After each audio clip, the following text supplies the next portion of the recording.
Salut, c'est Hugo et bienvenue sur Équilibre Minimaliste.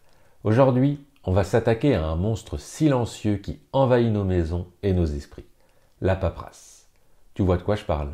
Cette pile de courrier qui attend sur le buffet, ce tiroir fourre-tout rempli de vieux tickets de caisse et de modes d'emploi, cette boîte à chaussures pleine de factures dont on ne sait même plus si on doit les garder.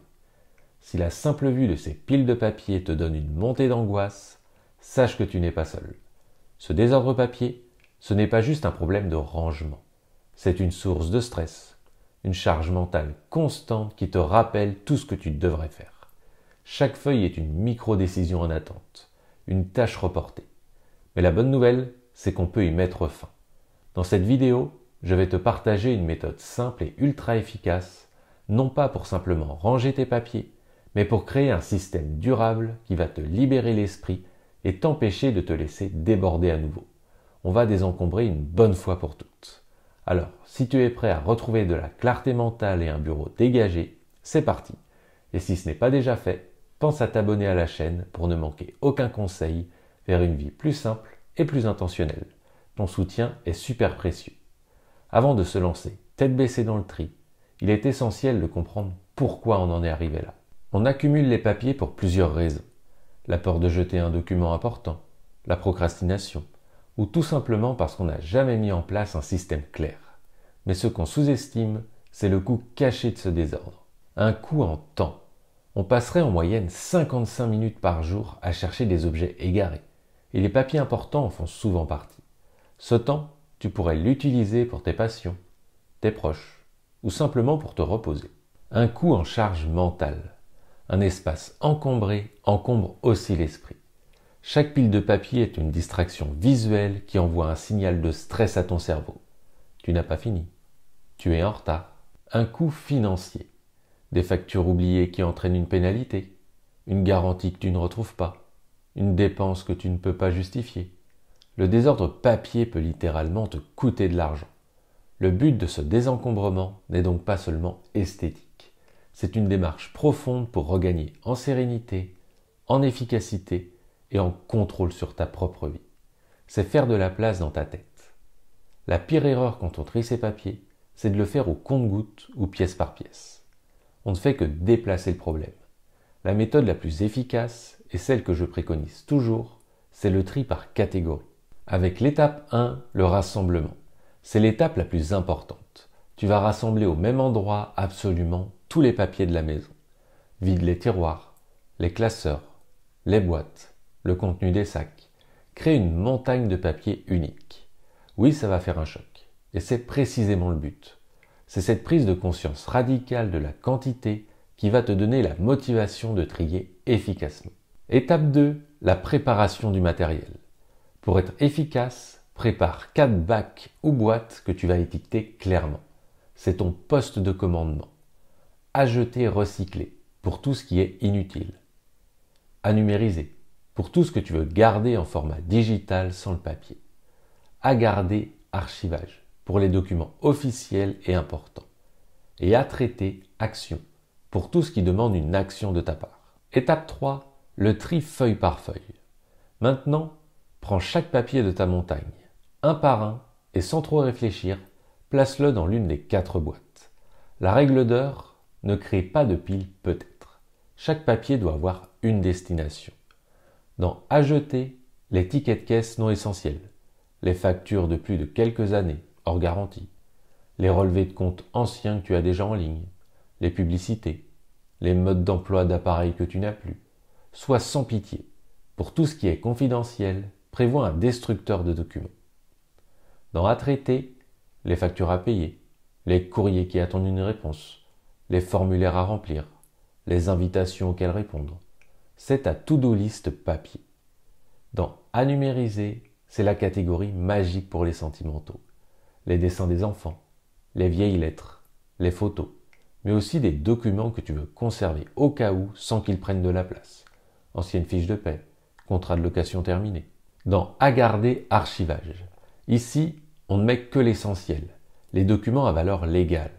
Acte de naissance, de mariage, titre de propriété, diplôme, contrat de travail actuel, documents fiscaux importants. Je sais que ce grand tri peut sembler une montagne à gravir. Mais rappelle-toi de ton pourquoi. Pourquoi tu fais ça? Pour plus de calme, plus de temps, plus de liberté. Garde cette motivation en tête. Et pour t'accompagner pas à pas dans ce processus, je te rappelle que j'ai créé un guide complet et gratuit sur le désencombrement. Il ne couvre pas seulement les papiers, mais toutes les catégories de ta maison. Vêtements, livres, cuisine. C'est l'outil parfait pour te guider et te motiver. Tu peux le télécharger dès maintenant, le lien est dans la description de la vidéo.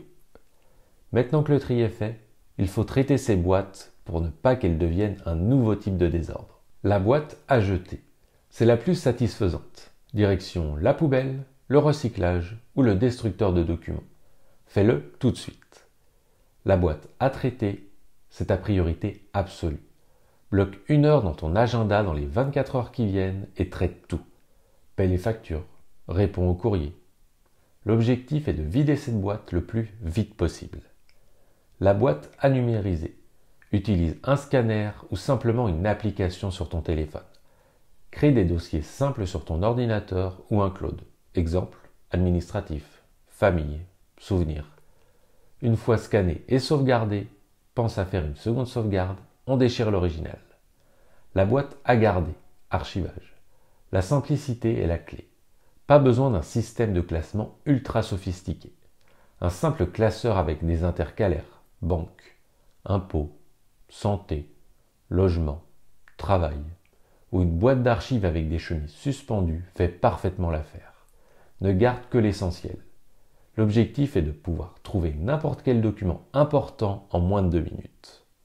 Avoir un système propre, c'est bien. Le garder, c'est mieux. Pour ne pas que la paperasse revienne, il faut une habitude simple. Crée un point d'entrée unique. Installe une seule et unique bannette courrier à traiter chez toi.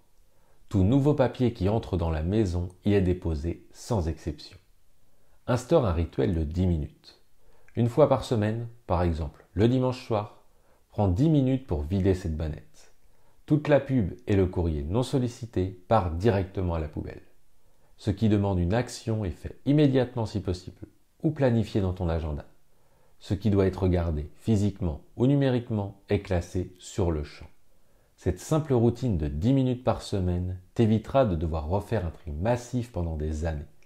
Pense aussi à passer au zéro papier dès que possible pour tes factures et tes relevés bancaires. Et voilà, tu as maintenant toutes les clés pour désencombrer tes papiers et surtout pour organiser un système simple et durable qui va te libérer d'un poids mental énorme. Ce n'est pas juste du rangement, c'est une reconquête de ta tranquillité d'esprit, de ton temps et de ton énergie. Le chemin peut sembler long, mais chaque feuille que tu tries est un pas de plus vers la légèreté et la clarté. Sois indulgent avec toi-même et célèbre cette victoire. Pour aller plus loin et appliquer cette méthode à toute ta maison, n'oublie pas de télécharger le guide gratuit sur le désencombrement qui se trouve en description. Il est là pour t'accompagner. Maintenant, c'est à toi de jouer. Dis-moi en commentaire quelle est la catégorie de papier qui t'effraie le plus. Les factures, les souvenirs. J'ai hâte de te lire et d'échanger avec toi.